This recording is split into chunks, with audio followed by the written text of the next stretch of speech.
കേരളത്തിൽ നടക്കുന്നത് എന്ന ഷെയ്ഡി ബിസിനസ്സാണ് നടക്കുന്നത്. GST കിട്ടാതെ ക്യാമറയില്ലാതെ കൊണ്ടുവന്ന് വിൽക്കുകയാണ്. വിൽക്കുമ്പോൾ സംസ്ഥാനത്തിന്റെ വരുമാനം കുറയുന്ന എല്ലാ ഉൽപ്പന്നങ്ങളും വിൽക്കുകയാണ്. കൊടുക്ക് മാത്രമല്ല, ജെനുവിൻ ടാക്സ് പെയർ പൂട്ടിപ്പോവാണ്.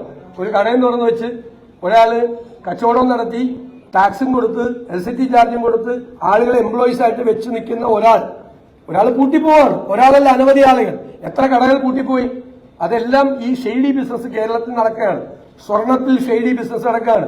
4000 രൂപ ഒരു പവന് വിലയുണ്ടായിരുന്ന സമയത്ത് 500 കോടി രൂപയുടെ ടാക്സാ കിട്ടിയിരുന്നത് ആണോ? ഇപ്പോ 1 ലക്ഷം രൂപയിൽ കൂടുതലായി സ്വർണത്തിന്റെ വില. അപ്പൊ 25 ഇരട്ടി ടാക്സ് കിട്ടണമായിരുന്നു. 500 കോടിയുടെ 25 ഇരട്ടി കിട്ടണമായിരുന്നു. ഇപ്പോഴും 500 കോടിയാണ് കിട്ടുന്നത്. എവിടെ പോകുന്നു ടാക്സ്? അപ്പൊ ഞങ്ങൾ അതാണ് പറഞ്ഞത്, ഖജനാവിന്റെ ഞങ്ങൾക്കറിയാം എവിടെയൊക്കെയാണ് ലീക്കേജ് എന്ന്. ഞങ്ങൾ സ്റ്റഡി ചെയ്തിട്ടുണ്ട് നന്നായിട്ട്. ആ ലീക്കേജ് ഞങ്ങൾ അടയ്ക്കും. സ്വർണത്തിന്റെ ടാക്സ് ഒക്കെ കൂട്ടുന്നു നോക്കിയോ. 1 ലക്ഷം രൂപയായിട്ട് സ്വർണത്തിന്റെ വിൽപ്പന കുറഞ്ഞിട്ടില്ല, എന്നിട്ടും ടാക്സ് കിട്ടുന്നില്ല.